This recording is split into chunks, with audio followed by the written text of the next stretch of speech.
Magandang hapon, yung araw ng linggo, September 3, 2023. Update po muli sa lagay ng panahon.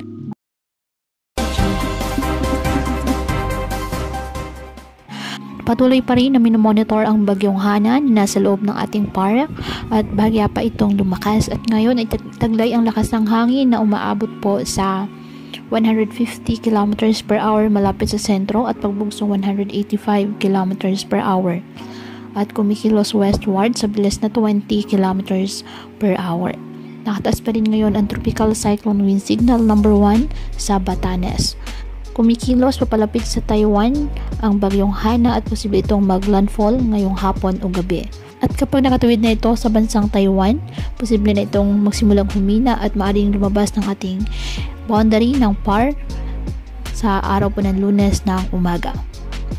Pagkatapos, ito ay kikilos pa west, maglandfall sa China sa araw ng Miyerkules at maaring malusaw na rin bilang low pressure area sa Huwebes.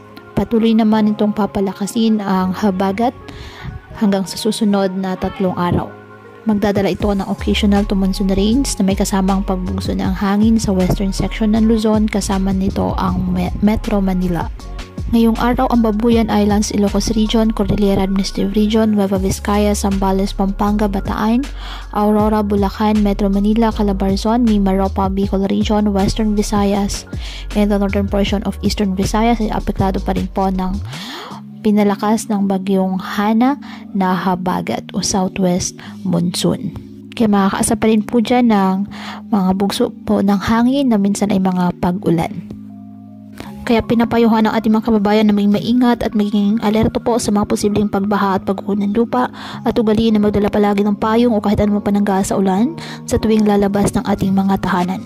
At yan po muna ang update sa lagay ng panahon ngayong araw. Muli patuloy po tayo na mag-ingat at palaging tandaan, God loves you. Stay safe and God bless.